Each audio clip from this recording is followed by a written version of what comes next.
Yeah, So I yours? just reset it. Good job. I just hit the reset. Which everyone told me before. I'm just trying to make sure I'm not stepping on stuff.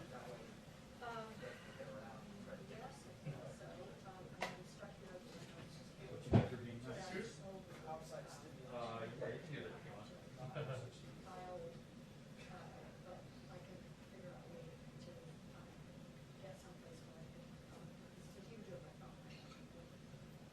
Hey, I was thinking about that.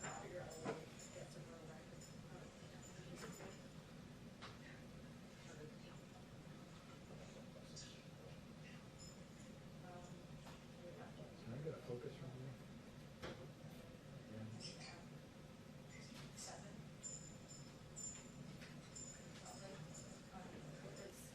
First of all, it won't start right away.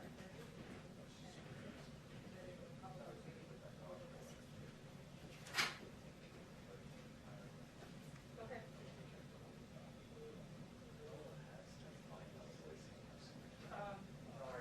Okay, I'll be at Yeah, this heading.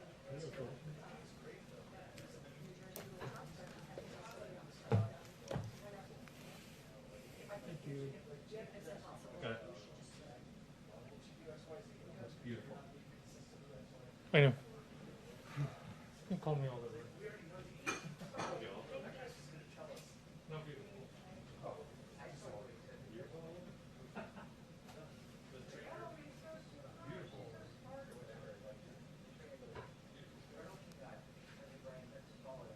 Yes. Yeah, that's the first thing he does. The dog will always bring it as small. Working on it. What he'll tell you, he'll say, what do you think that dog is thinking?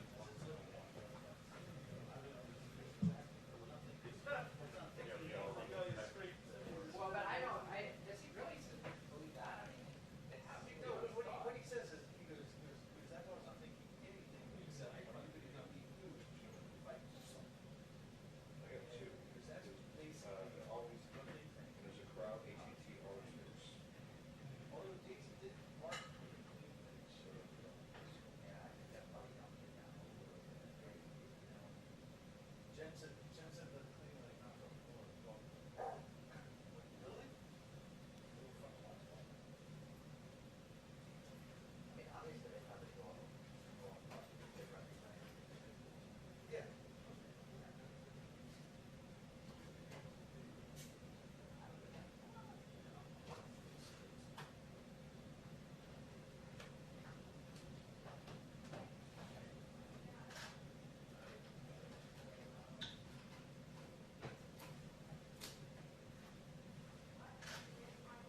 Oh, you ready there, Chief?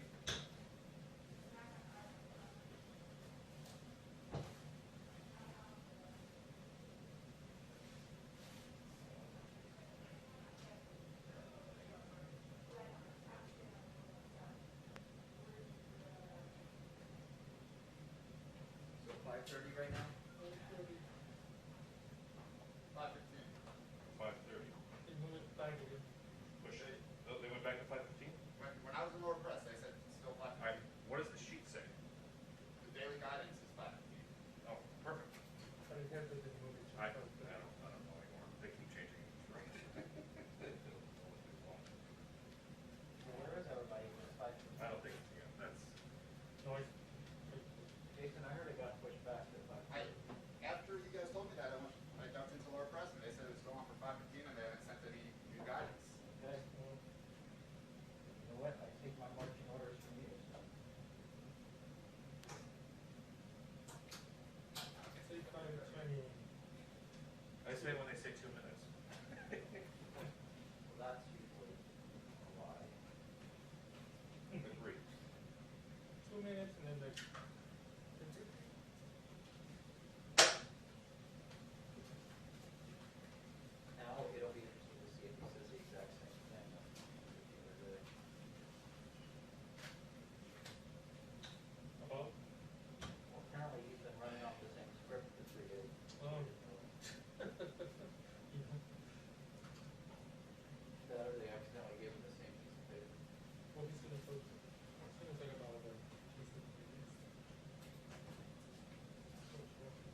I mean, it's, you know, it's okay to look at what it is, and whenever you thoughts are friends.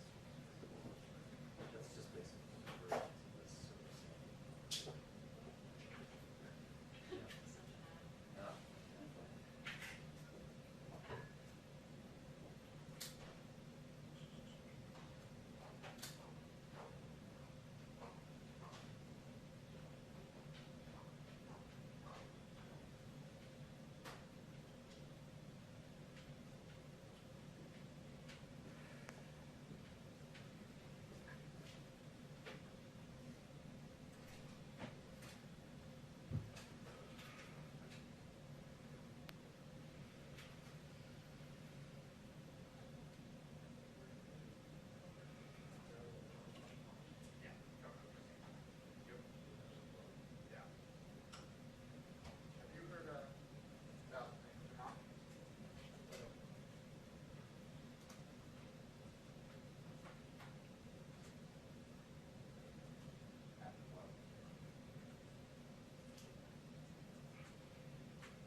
Thank you very much. It was just announced by Attorney General Barr that they've caught the killer of Legend DeFaro, horribly shot, young man, wonderful young man. And we have this just came out 2 minutes ago. So Attorney General Barr just announced, as you know, we named Operation Legend after Legend DeFaro, where we're going to be helping out and are in the process of helping out cities throughout our country that have difficulty with crime, in particular certain types of crime. So that's really good news. They caught the killer of Legend.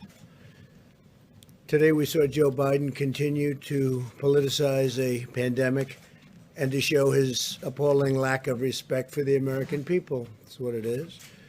At every turn, Biden has been wrong about the virus, ignoring the scientific evidence and putting left-wing politics before facts and evidence. Sleepy Joe opposed both the China and the Europe travel bans. You know that. He opposed the China travel ban that I instituted very early, and the Europe travel ban that I instituted quite early. If he had followed, if we went after and listened to his advice, hundreds of thousands more people would have died. This is according to many people. I believe that Dr. Fauci agreed with that. He said that President Trump made a great decision when he put the ban on China.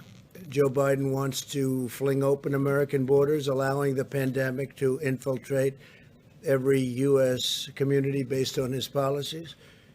He wants to have ridiculous open borders. I've been saying from the first day I started campaigning for this great office that you have open borders, you don't have a country. You don't have a country with open borders. So he wants open borders. The Democrats want open borders. And if you take a look at our southern border, we would have criminals pouring through. The wall is getting close to 290 miles long, and it's having a huge impact. So we disagree with him on that. That's one of the many things that we disagree with. But while Joe Biden would allow rioters and looters and criminals and millions of illegal aliens to roam free in our country, he wants the federal government to issue a sweeping new mandate to law-abiding citizens. He wants the President of the United States, with the mere stroke of a pen, to order over 300 million American citizens to wear a mask for a minimum of 3 straight months. I guess this just happened. He thinks it's good politics, I guess. No matter where they live and no matter their surroundings, because different states are much different, both in terms of the atmosphere itself and also in terms of the corona problem. He does not identify what authority the president has to issue such a mandate or how federal law enforcement could possibly enforce it, or why we would be stepping on governors throughout our country, many of whom have done a very good job, and they know what is needed. Also, many of our 50 states are doing the job at a level that, frankly, people are really surprised, including foreign governments that are calling us constantly and asking for advice. So I want to just say our governors have worked very hard. They've worked with Vice President Pence and myself and everybody else that's been going. We have Scott now involved. And so, Scott, congratulations. But you'll be working with a lot of governors. You've already started. And Dr. Fauci and Dr. Birx. If the president has the unilateral power to order every single citizen to cover their face in nearly all instances, what other powers does he have? That's why he refused, Biden, to take questions. He couldn't answer any of them, couldn't answer the questions. He refuses to take questions. He never takes questions. I take questions. He never takes questions. And you sort of wonder what's going on, because they're not that difficult. Some can be nasty, but they're not that difficult. but he never takes questions. So he just, I guess, left. I didn't see it, but I guess he just left the podium. Put it in your minds. My administration has a different approach. We have urged Americans to wear masks, and I emphasized this is a patriotic thing to do. Maybe they're great, and maybe they're just good. Maybe they're not so good. But frankly, what do you have to lose? You have nothing to lose. So we do, and we've been saying wear them when it's appropriate, especially in terms of social distancing, if you can't distance enough. And what do you have to lose? But again, it's up to the governors, and we want to have a certain freedom. We want to have a certain freedom. That's what we're about. At the same time, we also understand that each state is different and is facing unique circumstances. You have very, very different states facing very unique differences and circumstances. We've entrusted the governors of each state, elected by the people, to develop and enforce their own mask policies and other policies, following guidance from the federal government and CDC. We're working with each state to implement a plan based on the facts and science. We will continue to urge Americans to wear masks when they cannot socially distance, but we do not need to bring the full weight of the federal government down on law-abiding Americans to accomplish this goal. Americans must have their freedoms, and I trust the American people and their governors very much. I trust the American people, and the governors want to do the right thing to make the smart decisions. And Joe doesn't know too much. Unlike the Biden approach, our approach is guided by science. That's why we're focused on protecting the high-risk Americans. That is why we're delivering effective medical treatments to dramatically reduce the fatality rate. And that is why we're developing a vaccine and therapeutics in record time. You'll see that, I think, very soon. Sleepy Joe rejects the scientific approach in favor of locking all Americans in their basements for months on end, which I think is something that Scott would be very opposed to. I think I can speak for you. We've been dealing pretty strongly over the last number of weeks. But he wants them in the basement for months on end. And you have governors that have been very, very strict on keeping people in their houses, keeping people in their, wherever they may be, apartments. And frankly, I don't think the results are necessarily better than other results. But he wants to shut down our economy, close our schools, and grind society to a halt. And he wants it done by a federal decree. This would lead to a crippling, long-lasting depression. This would be a crippling, long-lasting depression. And yesterday I showed you the numbers about how well we're doing coming back with auto sales and auto manufacturing and used car sales and housing sales at numbers that nobody would have believed. And we're back and very strong. It's a very strong V. It's almost a straight up V. We'll be discussing that over the next couple of days. But the economy is coming back, and the employment numbers over the last 3 months are a record in history of our country. And we'll be back next year. I think we'll be maybe even stronger than the previous year, where we set every record in the book on employment and stock market. By the way, our stock market numbers are very close to record, and NASDAQ is actually record over the last 14 days, 14 times now. It's been record. And that's during what we hope will be the more final stages of the pandemic. So if we did what Biden wanted to do, it would shut down our healthcare system and lead to a massive increase in mortality, including suicide, overdose, heart disease, and countless other physical and mental harms. It is very, very bad on the other side of the equation when you do something like that. Those shutdowns are very punitive, very punitive. They hurt a lot of people in a lot of different ways, through depression, through suicide, through so many other things, alcohol, drugs. Biden's approach is regressive, it's anti-scientific, and it's very defeatist. but it'd be very bad for our country. While Joe Biden has been playing politics from the sidelines, he has no clue. We've been solving problems and delivering tremendous results. The most advanced and robust testing system on the planet, the number one producer of ventilators in the world by far, unprecedented industrial mobilization, biggest since World War II, Operation Warp Speed to deliver life-saving treatments and very soon a vaccine. What a plan by Joe Biden has actually laid out would do, we've really already accomplished. In fact, many of the things that was well reported over the last few days, every single thing he said to do, every single thing we did, and we did them well. So Biden has no idea on his own. He only knows what he thinks we should do, and he spews it out, and then I guess you could say he plagiarizes, and he really did in our case, because every single one of the events, I think, Kaylee, we can say that was something we had already done. So we'll defeat the virus, but not by hiding in our basements. He's got to come out of his basement.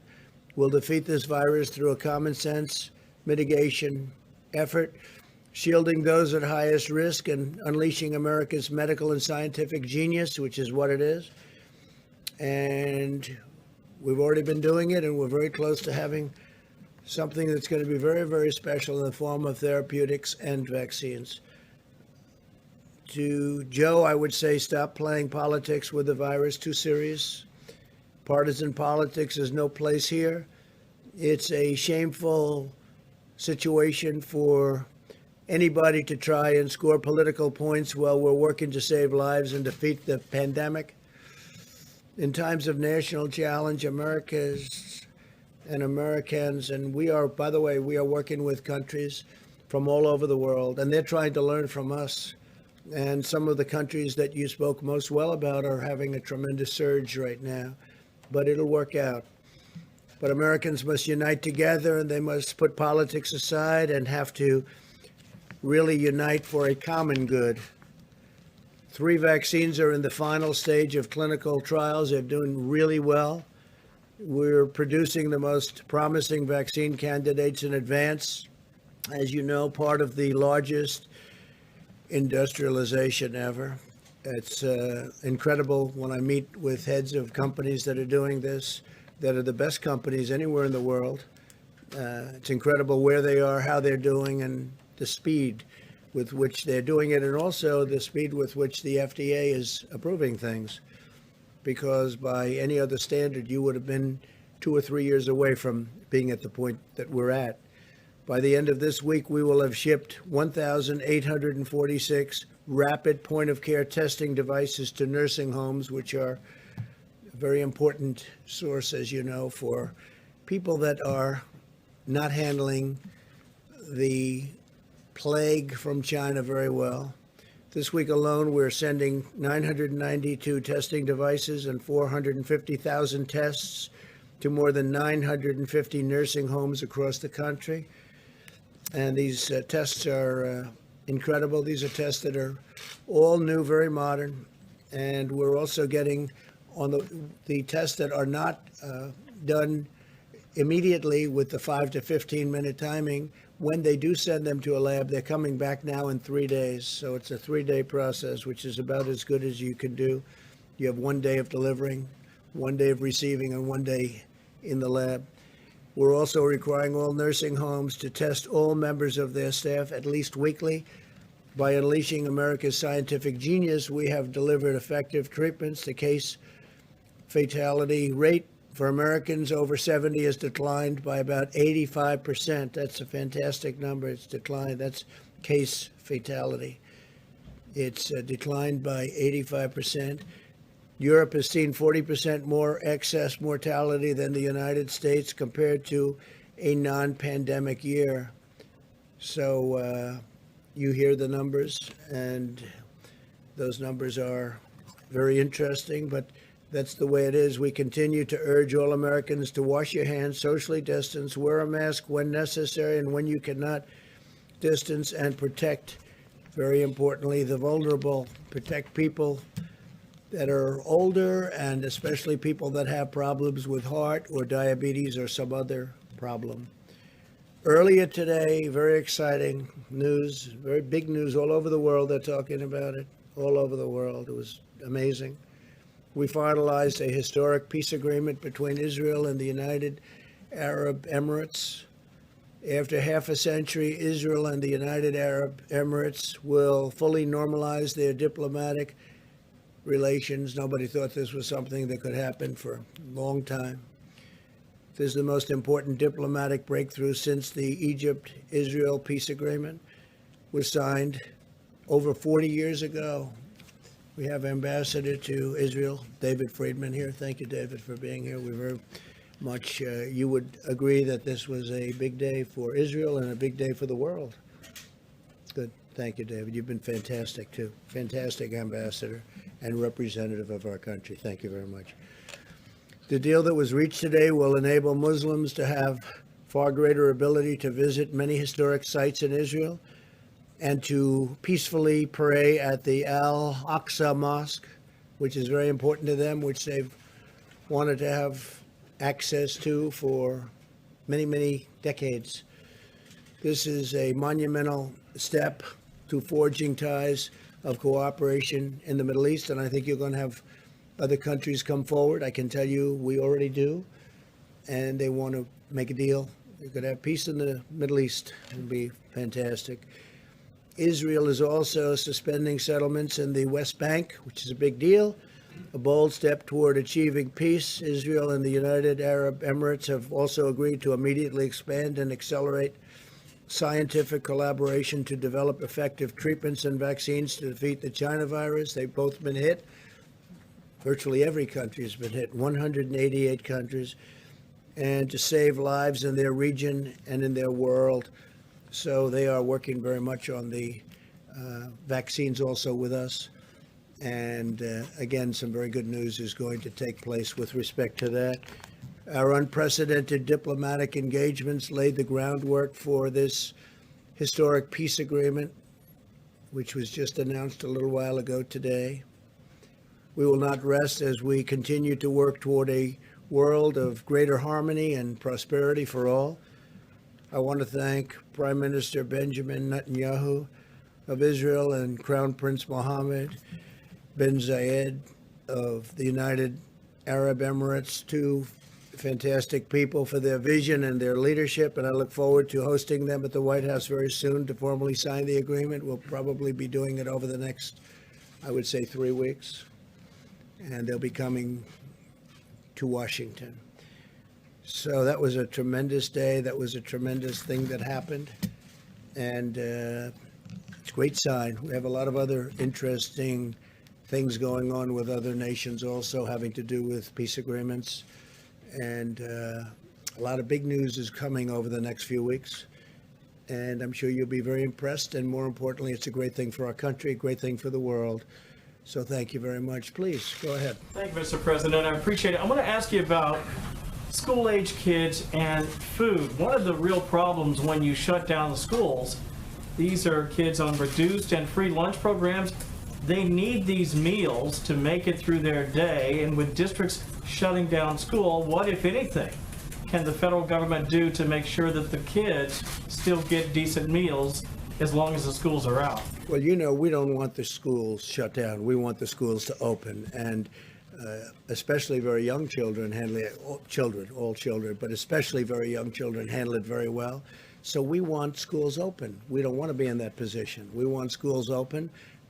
We've made payment, and we would, frankly, if the school isn't going to open, we would much rather follow the child with the payment, give the money to the child, meaning the parents of the child, and let the parents do what they have to do, including bringing the child to another school, because we're finding that whether it's parents or children, people want to get back to school. They want to have their life back. Some people say the Democrats don't want schools open because that's where you have a lot of polling booths.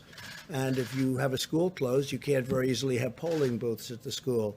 And that's becoming, I think maybe we'll be able to show that as fact. But That's another thing that they're doing to try and keep people away from the polls.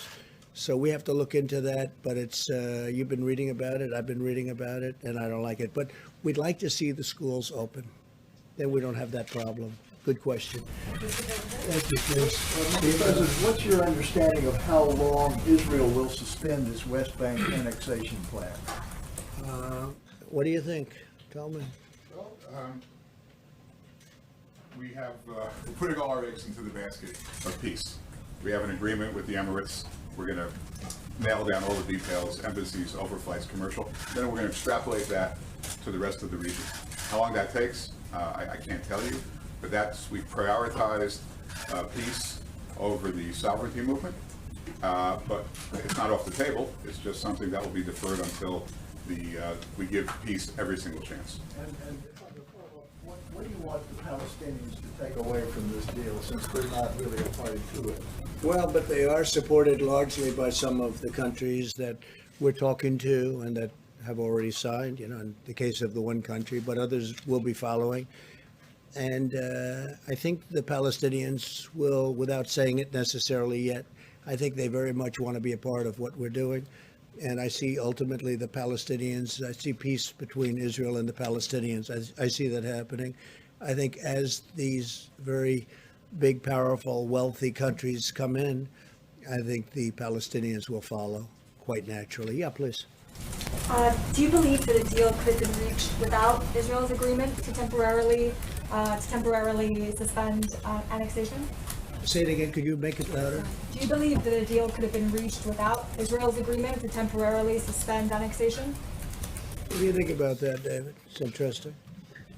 I think you can't do both at the same time. So I think, again, prioritize peace, sovereignty, after peace is given every opportunity to turn to sovereignty. I don't think the two could have been done at the same time. Have you asked Israel to permanently consider abandoning annexation? No, this is a temporary process. There's been no request. Okay.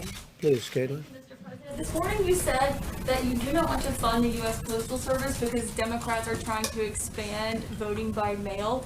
So I've got two questions for you. One, are you threatening to veto any legislation that includes funding for the post office? No, not at all. No. So you would sign something that does include funding? A separate thing, I would do it. But one of the reasons the post office needs that much money is to have all of these millions of ballots coming in from nowhere, and nobody knows from where and where they're going. You saw what happened in Caitlin in Virginia. It was 500,000 applications coming in, going all over the state. Nobody even knows where they came from. You saw what happened in New York, which was a disaster with Congresswoman Carolyn Maloney. It was a basic disaster. And you see Paterson, New Jersey, what's going on there. And we can give you many other locations and sites. What has happened is that's part of a big negotiation. That's actually small part of a big negotiation to get more money to people that it wasn't their fault. It was China's fault. And post office is part of it. Another part of it is they want $3.5 billion just for the ballots themselves. Why it's so much, I don't know, but that's what the Democrats want. But if the bill isn't going to get done, that would mean the post office isn't going to get funded. And that would also mean that the $3.5 billion isn't going to be taken care of. So I don't know how you could possibly use these ballots, these mail-in ballots. Absentee ballots, by the way, are fine. But the universal mail-ins that are just sent all over the place, where people can grab them and grab stacks of them and sign them and do whatever you want, that's the thing we're against. But isn't that precisely the problem, is that you're saying you do not want to give this post office funding in this coronavirus legislation? They say they need it so they can be prepared. So if the pandemic is still going on in November when the election happens and people don't feel safe to go vote in person, they can vote by mail, and it can be safe and it can be secure. I can understand the post office, and if we could agree to a bill, the overall bill, which is obviously a much bigger number than just the post office, that would be fine. But they have the post office as one of their requests. It's their request. Right, but this morning you said you were against it, didn't you? I'm only against, what I'm against is I'm against doing anything where the people aren't taken care of, and the people aren't being taken care of properly. We want people to get money. It wasn't their fault that they got shut down. They got shut down by China.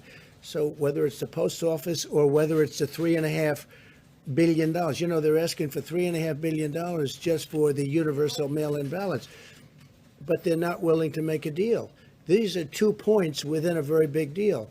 The thing they want more than anything else, Caitlin, and you know this, is bailout money for the states and for the cities that are in trouble, which for the most part are Democrat-run states and cities. So New York has a problem, California has a problem, Illinois has a tremendous problem, and others. They want to be able to bail out these states, and we don't want to be doing that, or certainly don't want to do it to the extent they're looking for $1 trillion. We don't want to be doing that. Please, go ahead. I'm just really confused, because this morning you said they need that money in order to make the post office work so it can take all these millions and millions of ballots, and you said that would be fraudulent. So it sounded like Well, you said you're blocking. No, I said it will end up being fraudulent, because if you look at what's happened over the last few weeks, just look at the few instances where this has happened, it's turned out to be fraudulent. Fraud. Well, if you look at New York, it was fraudulent. If you look at Paterson, New Jersey, it was fraudulent. Of course there is. The whole thing is a mess. In fact, Carolyn Maloney's opponent he's gone crazed. He said they took the election away from him, and he may be right. I think they should redo that election. And if you look at Virginia, it's terrible. Look at some of the things that have happened in California. Look at California, where they found 1 million non-eligible voters. That was done by Judicial Watch, Tom Fitton and Judicial Watch. We have to have an honest election. And if it's not going to be an honest election, I guess people have to sit down and think really long and hard about it. But if the post office, if they're not going to approve a bill, and the post office therefore won't have the money, and if they're not going to approve a big bill, a bigger bill, and they're not going to have the $3.5 billion for the universal mail-in votes, how can you have those votes? What would mean is the people will have to go to the polls and vote, like the old days, like 2 years ago, 3 years ago, 4 years ago. They have to go to the, it doesn't say anybody's taking the vote away, but it means that the universal mail-ins don't work. Absentees do work. It's a very different thing. An absentee, where you make an application and you send it in, they send you a vote, it's different. But, so Caitlin, I'm not saying anything wrong with voting. I want them to vote. But that would mean that they'd have to go to a voting booth like they used to and vote. Even if they don't feel safe voting in person, people want to vote by mail because. Well, they're going to have to feel safe, and they will be safe, and we will make sure that they're safe. And we're not going to have to spend $3.5 billion to do it. And when you go to a voting, it would be wonderful if we had voting ID, and some states have that and some states don't because they can't get it passed. Most states want it. But we want people to vote, but we want people to vote so when they vote, it means one vote. It doesn't mean ballots all over the place. You saw what was happening in Virginia, where piles of ballot applications are dropped all over the state. They had them named after dogs. They had them named after dead people. We want to have an accurate vote. I'm not doing this for any reason. Maybe the other turns out to be my advantage. I don't know. I can't tell you that. But I do know this. I just want an accurate vote. And it's a fair question, by the way. So does everybody else. Okay. Mr. President, how does the accord today between Israel and the UAE help struggling and persecuted Christians in the Middle East? Help what? How does it help struggling and persecuted Christians in the Middle East, the deal today? Well, I think it's going to. I think it's a big start. And you're right about that. Christians have been persecuted by some countries in particular in the Middle East. And I think this is a big start. It's going to be a very strong start, very powerful start.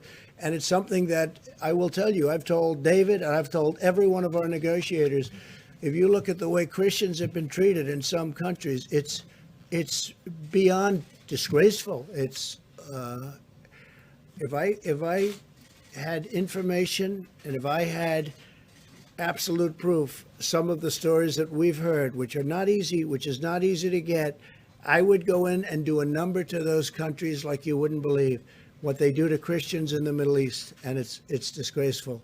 It's disgraceful. You're right. It's a very big part of the overall negotiation. And as countries come in, for instance, UAE has agreed very strongly to represent us. I think they will very well with respect to Christianity, because in the Middle East it's not treated well. It's not treated well at all. It's treated horribly and very unfairly, and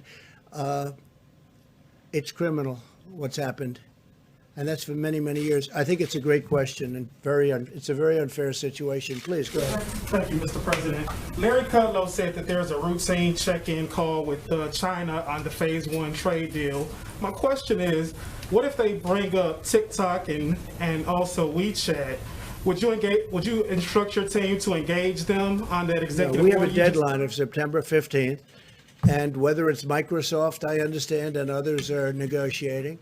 We also said that obviously it's worthless if we don't allow them into the country. So we said that the United States Treasury is going to be getting something out of this deal, something very substantial. But what we want is total security. But we have a deadline of September 15th. So I know Microsoft and others are very interested in it, but that's our deadline. And it has to be proven to be totally secure. We don't want to have any information going into China with what we've been through. And I have to tell you, you talked about the deal, you mentioned the Phase 1 deal. Well, the Phase 1 deal, it's a very interesting situation because you've been hearing the largest order of corn in history, the largest order of soybeans, the largest order of beef. They've done more than they've ever done. So you're going to have to figure that one out. With where I'm coming from, I could have, because they see my attitude. My attitude toward China is not friendly, but they have gone into orders that are extremely large, and our farmers are very happy. But with what they did with respect to the pandemic, the plague that came in from China, it just is a different feeling. It was an incredible deal, but I have a very different feeling. But they are giving the Midwest, our farmers, among the largest orders they've ever seen. Somebody told me today, Bob Lighthart, that it's about 40% of what they're selling now is going to China. So maybe they're trying to make me change my mind a little bit, because you know my attitude on China, and it hasn't been very good. Well, we're not talking to them. No, we're talking to the companies. In theory, it's a company, but it's a company within China. That means China. And the deal will have to be substantially beneficial to the United States, and we need total security. Okay? Mr. President, Mr. President, yes, Mr. President, can you say whether you yourself think that annexation should be off the table for Israel, and if so, have you communicated that to Not Prime off the Minister? table. No, it's something they've discussed, but Israel has agreed not to do that. I mean, more than just off the table, they've agreed not to do it. And I think that was very important, and I think it was a great concession by Israel, and I think it was a very smart concession by Israel. But David, do you have anything further to add on Prime that? Minister was pretty clear today at his own press conference that he considers this to be a temporary suspension and that the deal would still be open to him at some point in the future. I'm asking what you think he should do. Should he Well, actually right now, write it all I off? can say, it's off the table. So I can't talk about sometime into the future. That's a big statement. But right now, it's off the table. Is that a correct statement, Mr. Ambassador? Yes, the word suspend was chosen carefully by all the parties. Suspend, by definition, look it up, that means temporary halt. It's off the table now, but it's not off the table permanently. Go ahead. Thank you so much. Just to follow to some of the questions that Caitlin was asking, you said you do want an accurate vote. Would That's you right. direct the Postmaster General to reverse some of the policy changes that have No, occurred not at there all. in order to prevent delays? No, I wouldn't do that at all. No, I want the post office to run properly, but, which makes sense, they would need a lot more money if they're going to be taking in tens of millions of ballots that just come out of the sky from nowhere. And so they need additional financial help. It's a part of the bill that the Democrats don't want to make because they want $1 trillion, much bigger part of the bill. They want $1 trillion to go to states that are run by governors who happen to be Democrats who have not done a good job for many, many years. And those are states that owe a lot of money and need a lot of money. And they're talking about $1 trillion. So the post office and the $3.5 billion for the votes themselves, which sounds like a lot of money they're looking for. $3.5 billion. Think of that, $3.5 billion to have mail-in ballots. Again, absentee good, universal mail-in very bad. Please. Taking a step back, one quick follow-up. Given that the negotiations are still ongoing about whether to get more money to the Postal Service, why not put more resources and more money yourself. Find a way to do that, to make sure there is a. Well, they free can and do it fair very easily. All they have to do is make a deal. If they make a deal, the Postal Service is taken care of. The money they need for the mail-in ballots would be taken care of if we agree to it. That doesn't mean we're going to agree to it. But all they have to do is make a deal. But again, more important to them is not that. That's a lot of money, but it's small time compared to the other. What they want to do, and very, very, very strongly what they want to do, is bail out cities that are run by Democrats and have been for many years. And these cities and states have done very badly, and they desperately need money for that. And we're open to something, but we're not open to the kind of money that they need. Go ahead, please. Mr. President, very quickly, my question to you is just what are Just you 1 doing- second, please. Go What are ahead. you doing as president to make sure there is a free and fair election? That the what? What are you doing as president to make sure there is a free and fair election? So everyone talks about Russia, Russia, Russia. They talk about China, China. They talk about all of these different countries that come in and run our elections, which is false. But what they don't talk about are things like very loose mail-in ballots, universal in nature, that frankly, Russia, China, North Korea, Iran, all of these countries that we are reading about, hearing about, and in some cases they're writing about intelligence-wise, these countries can grab those ballots or print forgeries of those ballots, and they would go out and they would have a field day. This is the easiest way for the mail-in ballots, is the easiest way for a country like a China or a Russia or a North Korea or Iran. I hear Iran too, that was part of the report. This would be very easy for them. This is much easier than, well, we have been very strong. Now, if you remember, President Obama was informed about Russia by the FBI in September. The election was in November. President Obama decided to do absolutely nothing about it. People don't mention that very much anymore. That's a lost fact. But he was informed very powerfully that they're going to do, and President Obama did nothing. We have done a lot, and we've really shored it up. But what people can never prepare for are millions and millions of mail-in ballots, because they can be forged, they can be captured, they can be taken. No, well, that's a very hard thing to do. We have to make sure that we can do that. Please. Mr. President, after 3.5 years, do you regret at all the lying you've done to the American people? On All the what? everything. All the lying, all the dishonesties. That who has done? You have done. Tens of thousands. Yeah, go ahead, please. Please. Go ahead. Go ahead. I wanted to ask about the payroll tax. Go ahead. Cut. One, is it going to be optional or mandatory for employers to defer and not collect the payroll tax? So we're- if I have a follow-up on The that. payroll tax is very important and a very big benefit to people, as you know, to companies, because we want the companies to be strong, but now directly to people. And it's a very big number, and we're taking care of it, and this will go directly to the people, the workers within the company. It's a payroll tax. It's called a payroll tax cut. We're cutting the payroll tax, and it's a very large number, and that will go directly to the workers of the company. Well, if employers collect that through FICA, will that be are they going to be required not to collect that money? You mean later on? You mean later on at a later Right now, date? so September 1, when I get my paycheck, will it The be up to the employers will collect it and give it, most likely. The employers will collect it and give it, okay? Please, go ahead. Mr. President, I have 2 questions. The first one on domestic politics. There are claims Can't understand a There word are you're claims saying. circulating in social media that Kamala Harris is not eligible to run for vice president because she was an anchor baby, I quote. Do you or can you definitively say whether or not Kamala Harris is eligible, meets the legal requirements to run as vice president? So I just heard that. I heard it today, that she doesn't meet the requirements. And by the way, the lawyer that wrote that piece is a very highly qualified, very talented lawyer. I have no idea if that's right. I would have assumed the Democrats would have checked that out before she gets chosen to run for vice president. But that's a very serious. You're saying that they're saying that she doesn't qualify because she wasn't born in this country. No, she was born in this country, but her parents did not the claims say that her parents did not receive their permanent residence at that Yeah, time. I don't know about it, I just heard about it, I'll take a look.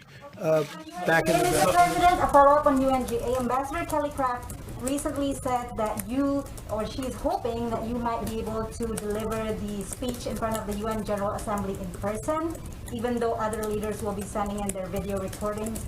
Can you confirm that? yeah, I'm thinking about going directly to the UN to do the speech. A lot of people will not, because of COVID, will not be able to be there, as you know, but I think it's appropriate if we can do it, I'll do it directly.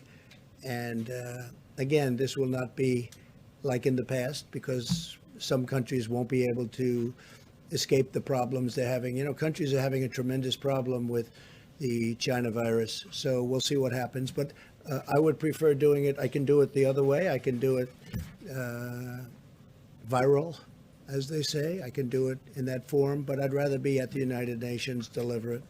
I think it better represents the country.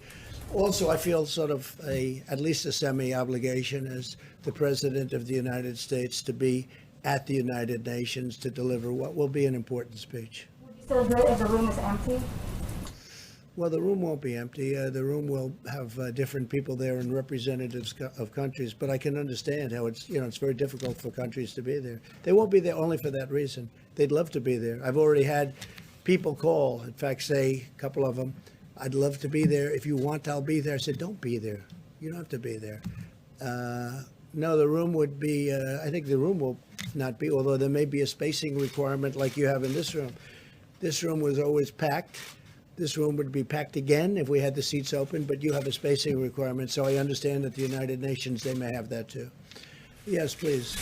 Thank you, Mr. President. I have a question on the peace deal, but if you don't mind, could I defer my question to Emel Khan from Epic Times?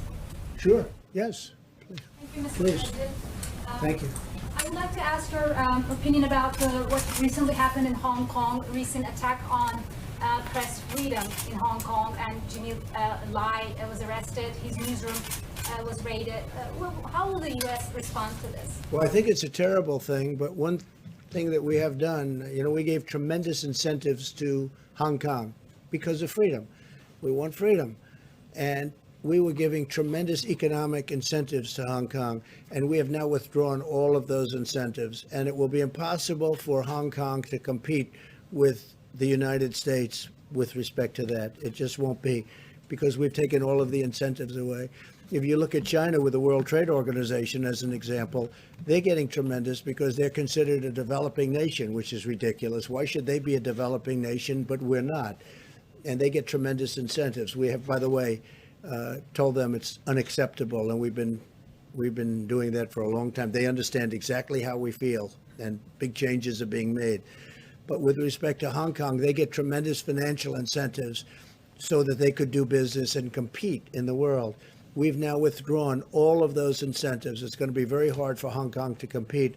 And I will tell you that the United States, and I say this from any standpoint you want to hear it, will end up making a lot more money because of it, because we lost a lot of business to Hong Kong. We made it very convenient for people to go there, for companies to go there. We've withdrawn all of that, and the United States will be a big beneficiary from an economic standpoint. But I hate to see what happened to Hong Kong, because freedom is a great thing. Thank you all very much. Thank you. Thank you very much.